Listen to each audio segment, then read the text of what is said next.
বানি ইসরাইলের একজন আল্লাহর ওলি ছিলেন, নাম ছিল জুরাইজ রাহমাতুল্লাহ আলাইহি। তিনি অনেক বড় আল্লাহর ওলি ছিলেন। জঙ্গলের ভিতরে ইবাদতখানায় বসে বসে আল্লাহর ওলি ইবাদত করতেন। জুরাইজ রাহমাতুল্লাহ আলাইহি একদিন নামাজের ভিতরে দাঁড়াইছেন। এমনি অবস্থায় জুরাইজের মা তার সন্তানের প্রয়োজন পড়ল, সন্তানকে এসে ডাকতে শুরু করলেন, বাবা জুরাইজ। যখন বাবা জুরাইজ বলে তিনি ডাক দিলেন, আরে মুমিন, যে মুহূর্তে মা তার সন্তানকে বাবা জুরাইজ বলে সম্বোধন করেছে, জুরাইজ রাহমাতুল্লাহ আলাইহি চিন্তায় পড়ে গেলেন। এখন আমি নামাজের ভিতরে আছি, নফল নামাজ পড়তেছেন, এখন কি নামাজটা শেষ করব না মায়ের ডাকে আমি জবাব দিব? আল্লাহর ওলি চিন্তা করে নামাজের গুরুত্ব বেশি, আগে নামাজটা পড়ে নেই। জুরাইজ রাহমাতুল্লাহ আলাইহি চিন্তা করলেন আগে নামাজটা শেষ করে নি, তারপরে মায়ের ডাকে জবাব দিব। তিনি নামাজ শেষ করলেন। নামাজ শেষ করে দেখেন মা চলে গেল। প্রথম দিন তার মা আসলো, তিনি ডাকে জবাব দিতে পারলেন না নামাজের কারণে। দ্বিতীয় দিন আল্লাহর ওলি আবার তিনি নামাজের ভিতরে দাঁড়াইছেন। নামাজের ভিতরে যখন গভীর ধ্যানমগ্ন হয়ে তিনি যখন আল্লাহর ইবাদতের মধ্যে মগ্ন হয়ে গেলেন, এমনি অবস্থায় মা আবার আসলো। মা এসে আবার ডাক দেয়, ও বাবা জুরাইজ। আল্লাহর ওলি জুরাইজ রাহমাতুল্লাহ আলাইহি আজকেও চিন্তা করেন এখন আমি কি করব, মায়ের ডাকে জবাব দিব না নামাজটাকে শেষ করব। তিনি চিন্তা করলেন ঠিক আছে, নামাজটাকে শেষ করি, তারপরে মায়ের কাছে যাব, মায়ের ডাকে জবাব দিব। দ্বিতীয় দিন তিনি আবার নামাজ শেষ করলেন। নামাজ শেষ করে দেখেন তার মা চলে গেছে। আল্লাহর ওলি আফসোস করলেন। তৃতীয় দিন আবার জুরাইজ রাহমাতুল্লাহ আলাইহি নামাজের ভিতরে দাঁড়াইলেন। এমনিতেই মা তার সন্তান জুরাইজকে এসে আবার ডাকতেছে, ও বাবা জুরাইজ। আল্লাহর ওলি তিনি চিন্তা করেন এখন আমি কি করব, নামাজটা আগে শেষ করব না মায়ের ডাকে জবাব দিব। সিদ্ধান্ত নিলেন আমি আগে নামাজটা শেষ করে ফেলি, তারপরে মায়ের কথার জবাব দিব। একে একে 3 দিন হয়ে গেল। আরে মুমিন, 3 দিন পরে মার বরদাস্ত করতে পারলেন না। মায়ের কলিজায় আঘাত লেগে গেল, মায়ের কলিজায় কষ্ট লেগে গেল। মায়ের কলিজায় আঘাত লাগার সাথে সাথে মা তার মুখ দিয়ে একটা বদদুয়া বের করে দিল। মা বলতেছে, ওগো আল্লাহ, আমার এই সন্তানের গায়ে বেবিচারিণী মহিলার চেহারা না দেখায়া, আমার এই সন্তানকে বেবিচারিণী মহিলার চেহারা না দেখায় তুমি মৃত্যু দিও না। একজন জিনাকার মহিলার চেহারা দেখায় মৃত্যু দিও। আরে মুমিন, আমার আল্লাহর কাছে মা যদি দোয়া করে এটা যেমন কবুল হয়, বদদুয়া দিলেও এটাও আমার আল্লাহর কাছে ডাইরেক্ট কবুল হয়ে যায়। মায়ের বদদুয়াটা সাথে সাথে আমার আল্লাহর কাছে কবুল হয়ে গেল। এত বড় ওলি, এত বড় ওলি, যিনি 24 ঘন্টা সময়ের ভিতরে একটা সেকেন্ডও আল্লাহর ইবাদত থেকে মাহরুম হন না, কিন্তু তার ব্যাপারেই আমার আল্লাহর কাছে বদদুয়া দিলেন, মা সেই বদদুয়া কবুল হয়ে গেল। মুমিন একটু খেয়াল করো। এবার আস্তে আস্তে আল্লাহর ওলি জুরাইজ রাহমাতুল্লাহ আলাইহি মাশহুরিয়ত লাভ করতে শুরু করলেন, প্রসিদ্ধতা লাভ করতে শুরু করলেন। গোটা বনি ইসরাইল জাতির কাছে তিনি যে একজন নির্ভরযোগ্য আল্লাহর ওলি, এর সবার কাছে প্রচার প্রসারিত হয়ে গেল। সবাই এটা নিঃসন্দেহে মানে তিনি আল্লাহর ওলি। আল্লাহ ওয়ালাদেরকে যদি কেউ অস্বীকার করে, আমার আল্লাহ কিন্তু তাদের সঙ্গে যুদ্ধের ঘোষণা দেন। হাদিসে কুদসির ভিতরে আসছে, মান আদানি ওয়ালিয়ান ফাকাদ আযানতুহু বিল হারবি। আল্লাহ রাব্বুল আলামিন বলেন, কেউ যদি আমার ওলিদের সঙ্গে আদাওয়াতি করে, আমি আল্লাহ স্বয়ং তার সঙ্গে যুদ্ধের ঘোষণা দিয়ে দেই। আল্লাহ ওয়ালানা আল্লাহর বন্ধু, কিন্তু এত বড় আল্লাহর ওলি হওয়ার পরেও মায়ের বদদুয়া এমন ভাবে কবুল হয়েছে, তিনি পুরা এলাকার মানুষের কাছে একজন আল্লাহওয়ালা হিসেবে পরিচিতি লাভ করলেন। হঠাৎ করে একদিন একজন জিনাকার মহিলা, বেবিচারিণী মহিলা হঠাৎ করে একদিন আসলো, এসে আল্লাহর ওলি জুরাইজ রাহমাতুল্লাহ আলাইহিকে অফার করল, হ্যাঁ আল্লাহর ওলি, আমি আপনার সঙ্গে জিনাহে লিপ্ত হতে চাই, মনের কামনা বাসনা পূর্ণ করতে চাই অবৈধভাবে। আল্লাহর ওলি তার এই জিনাহের অফারকে তিনি প্রত্যাখ্যান করে দিলেন। এর কারণ কি? সত্যিকার যারা আল্লাহওয়ালা হয় গো, তারা জিনা করবে দূরের কথা, জিনার নিকটবর্তী হতে পারে না। আল্লাহর ওলি বললেন না, এটা আমার দ্বারা সম্ভব না। এই জিনাকারিনী বিবিচারিণী মহিলা এটা মানতে পারল না। শেষ পর্যন্ত ওই এলাকার একজন জিনাকারের সঙ্গে তিনি অবৈধভাবে মিলামেশা করলেন। ওই এলাকার একটা রাক্ষস তার সঙ্গে অবৈধভাবে মিলামেশা করার পরে তার গর্ভে একটা সন্তান হইল। মহিলা সন্তান প্রসব করলো। প্রসব করার পরে এলাকার লোকেরা জিজ্ঞাসা করে এই সন্তান কার। পুরা এলাকায় মহিলা শোনায় দিল এই সন্তান হলো আল্লাহর ওলি জুরাইজের।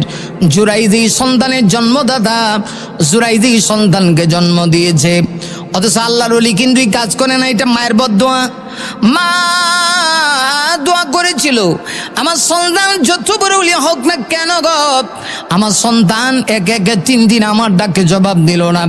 আল্লাহ জিনাকার মহিলার চেহারা না দেখায় আমার সন্তানকে মৃত্যু দিও না। বদদোয়াও কবুল হয়ে গেছে। এবার লক্ষ্য করে দেখেন এমন ভাবে বদদোয়া কবুল হয়েছে, এলাকার লোকেরা যখন জানতে পারছি এই সন্তানের জন্মদাতা আল্লাহর ওলি জুরাইজ, এই কথা শোনার পরে সবাই তার উপর রাগান্বিত হয়ে গেল। মারাত্মকভাবে ক্ষিপ্ত হইয়া আল্লাহর ওলি জুরাইজ রহমাতুল্লাহ আলাইহির যে আবাদতখানা ছিল, আবাদতগার ছিল, সেটা তারা আগুন দিয়ে পোড়ায় দিল।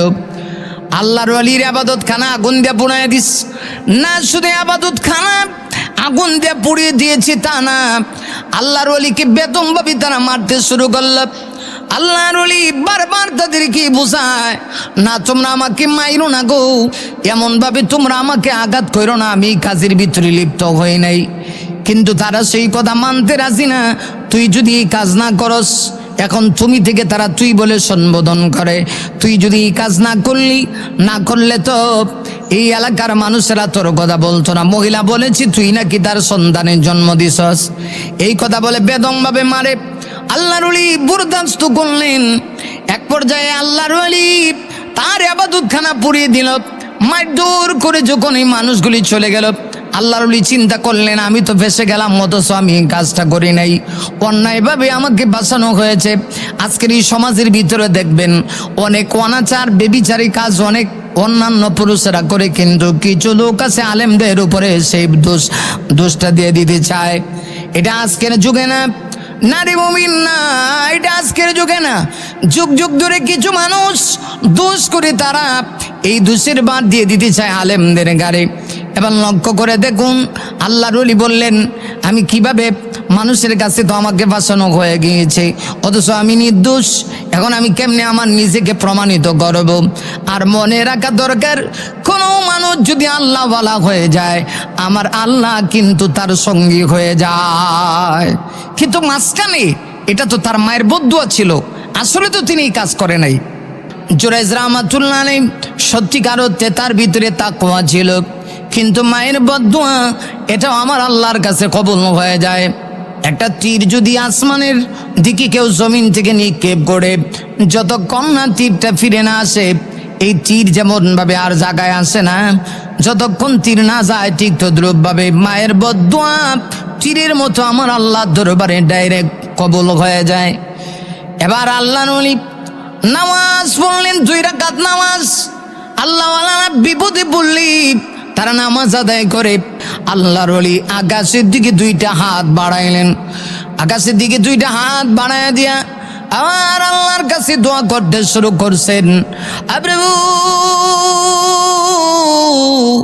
আল্লাহ তুমি চাইলে তো সত্যটা প্রকাশ করে দিতে পারো, এই সন্তানকে নাকি আমি জন্ম দিয়েছি। আল্লাহ তুমি চাইলে তো এই ছোট্ট অবুঝ বাচ্চার জবানটা তুমি খুলে দিতে পারো। এবার আল্লাহর ওয়ালি নামাজ শেষ করে হাজার হাজার মানুষকে সামনে নিয়ে তিনি এই কথা প্রকাশ করতে চাইলেন, আমি এই কাজটা করি নাই, আমি কাজটা করি নাই। বিশ্বাস যদি না হয় এই ছোট্ট বাচ্চার মুখ দিয়া জবান দিয়া সেই কথা স্বীকার করবে। আমি আল্লাহর উপর ভরসা করে বলতে পারি, বাচ্চা তার জবান খুলে বলবে তার বাবাকে, তার কে জন্ম দিয়েছে। আল্লাহর ওয়ালি নামাজ শেষ করে এই ছোট বাচ্চাকে হাজার হাজার দর্শকের সামনে, হাজার হাজার মানুষের সামনে জিজ্ঞাসা করেন, বলো তো দেখি তোমার বাবাকে? তখন ছোট্ট বাচ্চা জবানটা খুলে ডাক দেয়া কয়, আমার বাবা হলো ওই যে অমুক ব্যক্তি, যে লোকটা আমার মায়ের সঙ্গে অবৈধভাবে মেলামেশা করেছে, তিনি আমাকে জন্ম দেয় নাই। আল্লাহর ওলির পবিত্রতা এখন প্রকাশ হয়ে গেল। আল্লাহর ওলিকে অন্যায়ভাবে অবৈধভাবে তাকে জিনাহের অপবাদ দেওয়া হয়েছে, অথচ তিনি কাজে লিপ্ত না। আমার আল্লাহ এই ঘটনা কেন ঘটাইলেন? আরে মুমিন, আমার আল্লাহ এই ঘটনার মাধ্যমে পৃথিবীর মানুষকে বুঝাইল, তুমি যত বড় আল্লাহওয়ালা হও না কেন, মাকে যদি কষ্ট দাও, মা যদি তোমাকে বদদুয়া দিয়ে দেয়, তুমি বড় ওয়ালি হইলেও এই বদদুয়া আমার আল্লাহর কাছে কবুল হয়ে যাবে। এজন্য আমি যে আয়াতি কারিমা আপনাদের সামনে তেলাওয়াত করেছি, ওই আয়াতের ভিতরে আমার আল্লাহ বলেন, ওয়াসাইনাল ইনসানা বিওয়ালিদাইহি ইহসানা হামালাতুহু উম্মুহু কুরহা ওয়া ওয়াদাআতুহু কুরহা ওয়া হামলুহু ওয়া ফিসালুহু 30 শাহরা। আরে মুমিন, আমার আল্লাহ বলেন, ও পৃথিবীর মানুষ, ওয়াসাইনাল ইনসানা বিওয়ালিদাইহি ইহসানা, আমি আল্লাহ তোমাদেরকে আদেশ করছি অবশ্যই মা বাবার প্রতি সুন্দর আচরণ করবে, মা বাবার হক আদায় করবে। বিশেষ করে আমার আল্লাহ বলেন, হামালাতুহু উম্মুহু কুরহান ওয়া ওয়াদাআতুহু কুরহা। মুমিনরা খেয়াল করো, আমার আল্লাহ মা বাবা দুইজন, এর ভিতরে মায়ের অবদানের কথা আল্লাহ স্পেশালি আলোচনা করেছে। কারণ একটা সন্তানের প্রতি মায়ের যে অবদান, পৃথিবীর সকল মানুষই মিলে অবদান কোনো সন্তানের প্রতি থাকবে না। কোনো সন্তানকে এত ভালোবাসা পৃথিবীর কেউ দিতে পারবে না যতটুকু ভালোবাসা তার মা বাবা দিবে। মায়ের অবদানের কথা আমার আল্লাহ বিশেষভাবে উল্লেখ করে বলেন, হামালাতুহু উম্মুহু কুরহা। আরে মুমিন, তুমি যখন তোমার মায়ের হামলে ছিলে, মায়ের গর্ভে ছিলে, আল্লাহ বলেন তোমার মা তোমাকে কষ্টের বড় কষ্ট স্বীকার করে মা তোমাকে প্রসব করেছে।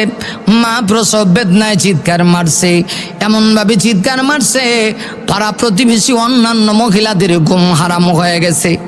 সন্তান যখন মা প্রসব করি, মা তখন আওয়াজ দিয়া বলেছে, তোমরা কারা গো জানি না, আমি আমার সন্তান সুন্দরভাবে প্রসব করতে পারি না। সন্তানের জন্ম যদি সুন্দরভাবে হয়, আমি মা পৃথিবীতে থাকা আর না থাকা আমার নির্ভর করবে। সন্তান যদি সুন্দরভাবে পৃথিবীতে ভূমিষ্ঠ হয়, আমি মা সার্থক হয়ে যাব, আর না হয় আমি মায়ের জীবন থাকা আর না থাকা সমান। আরে মুমিন, একটু খেয়াল কর, একজন মা কত কষ্ট করি একটা সন্তান পৃথিবীতে ভূমিষ্ঠ করি। এই জন্য কোনো মা যদি সন্তান প্রসবের সময় ধৈর্য ধারণ করতে পারে, আল্লাহ নবী বলেন, এই মা কি আমার আল্লাহ জিহাদের ময়দানে গিয়া গলা কেটে শহীদ হইলে যে সব হয়, ধৈর্য ধারণ করার কারণে আমার আল্লাহ আমলনামায় ওই মায়ের এই পরিমাণ সব লিখে দেয়। মায়ের দোয়াও কবুল, মায়ের বদদোয়াও কবুল।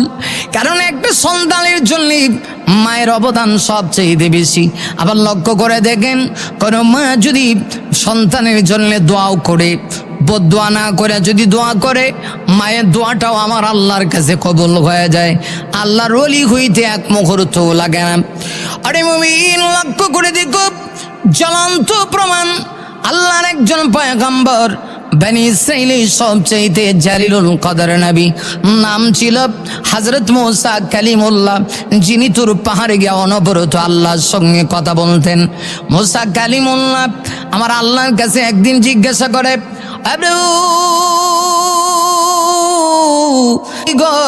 কিয়ামতের দিন আমার সঙ্গী কে জান্নাতে থাকবে? জান্নাতে আমার বন্ধু কে হবে? আমি একটু জানতে চাই, দয়া করে আমাকে একটু বলুন না। আল্লাহ বলেন, এটা দিয়ে তুমি কি করবা? মুসা নবী বলে, আমার কৌতূহল হয়েছে, আমার জানতে ইচ্ছে করে আমার জান্নাতে আমার সঙ্গে কে যাবে। তিনি ভেবেছেন বড় কোনো মানুষ হবে, হয়তো বা সিদ্দিক, না হয় শহীদ, না হয় কোনো আল্লাহওয়ালা হবে। মুসা নবী যখন আমার আল্লাহকে এই কথা জিজ্ঞেস করলো, আমার আল্লাহ জবাব দেয়া কয়, মুসা তোমার সঙ্গে জান্নাতে তোমার বন্ধু হবে একজন কসাই। কসাই চিনেননি আপনারা? গরু কাইটটা যে ব্যক্তি গরু কাইটটা বিক্রি করে, এদের কি কসাই বলা হয়? আমার আল্লাহ জবাব দিয়া কয়, মুসারি তোমার সঙ্গে জান্নাতে বন্ধু হবে, তোমার সাথে থাকবে একজন কসাই। মুসা নবী বড় আশ্চর্য হয়ে গেলেন, কসাই ব্যক্তি জান্নাতে আমার বন্ধু হবে, সাধারণ কথা না। বনি ইসরাইলের 70,000 পয়গম্বরদের সরদার নবী, ওই নবীর সঙ্গে একজন কসাইওয়ালা জান্নাতি হবে। মুসা নবী আশ্চর্য হয়ে গেলেন। এবার মুসা নবী আমার আল্লাহর কাছে হট কানেকশন লাগাইলেন, আল্লাহ গো এই কসাইওয়ালা কোথায়, আমি তার কাছে যাইতে চাই। কেন তার এত মর্যাদা, কেন তার এত সম্মান, কেন তার এত ক্রেডিট, এত ইজ্জত, আমার একটু জানতে ইচ্ছা করে। আমার আল্লাহ জানায় দিলেন, যাও মুসা অমুক এলাকায় চলে যাও, গিয়া দেখবে একজন কসাই বাজারে কসাইগিরি করে, সারাদিন গোস্ত বিক্রি করে, সেই লোকটাই তোমার সঙ্গে জান্নাতি হবে। মুসা নবী এবার কসাই ব্যক্তির কোন আমলের কারণে আমার আল্লাহর কাছে এত দামি হয়েছে, মুসা নবী এই খবর নেওয়ার জন্যে কসাইওয়ালার উদ্দেশ্যে তিনি রওনা দিয়ে দিলেন। যাইতে যাইতে আল্লাহর নবী হযরত মুসা নবী কসাইওয়ালার কাছে গিয়ে পৌঁছে গেলেন।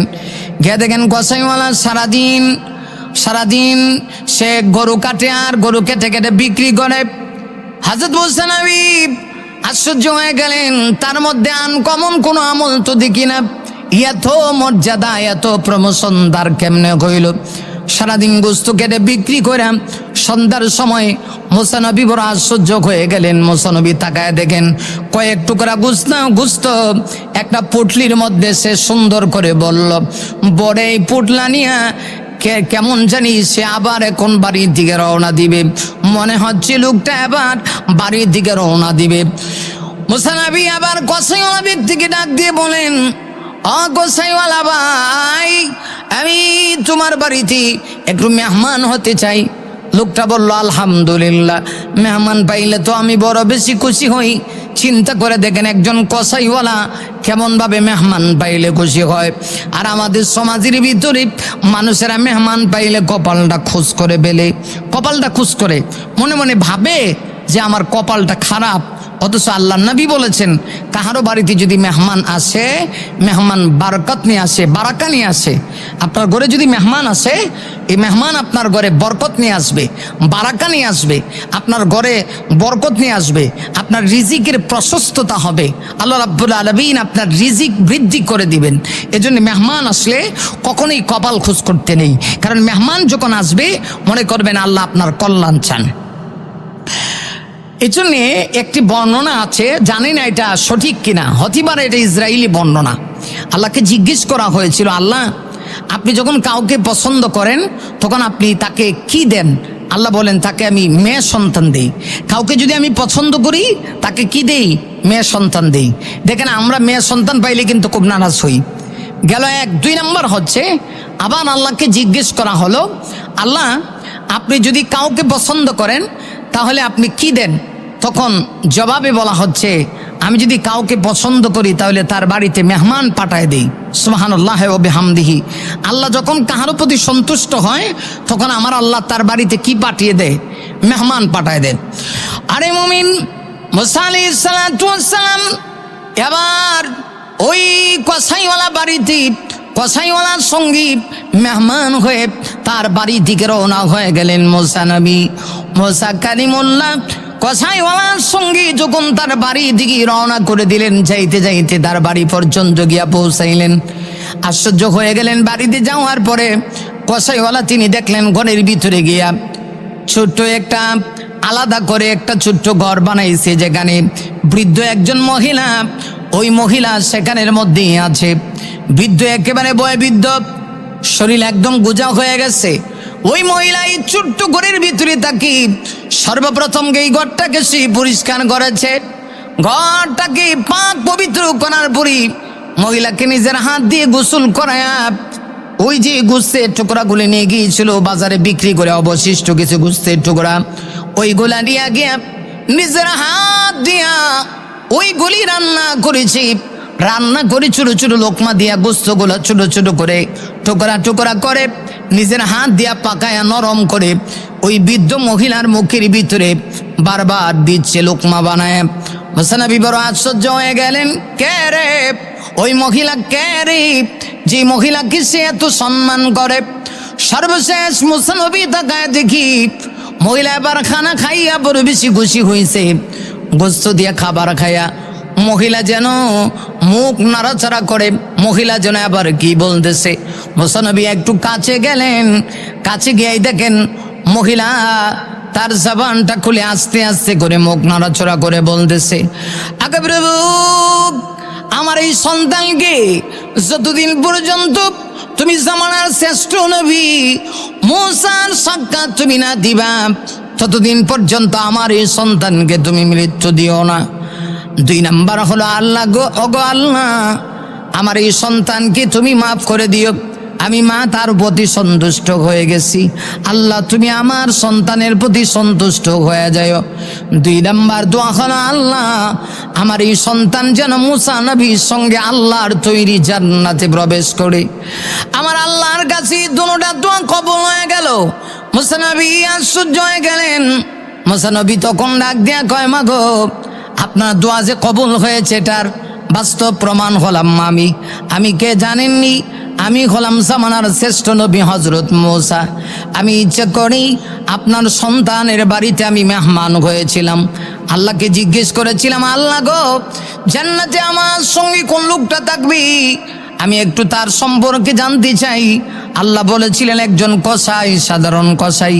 আল্লাহ ওই কসাই কোথায় থাকে? অমুক এলাকায় থাকে। কেন? তার এত দাম জানার জন্য আসছিলাম। মাগো, বুঝতে পেরেছি আপনার সন্তান আপনাকে খেদমত করে সন্তুষ্টি করতে পেরেছে। আপনার সন্তান আপনাকে খেদমত করে সন্তুষ্টি করতে পেরেছে, এই জন্য আপনার দুটা দোয়া আল্লাহর কাছে কবুল হয়ে গেছে। আপনি 1 নাম্বার দোয়া করেছেন, আল্লাহ আমার এই সন্তান যতদিন পর্যন্ত জামানার শ্রেষ্ঠ নবী বনি ইসরাইলের শ্রেষ্ঠ নবী মুসার সাক্ষাৎ না পাবে মরণ দিও না। আল্লাহ সাক্ষাৎ করায় দিয়েছি। আমি এজন্যই আপনার বাড়িতে মনে হয় এসেছি, এটা আল্লাহরই পরিকল্পনা ছিল।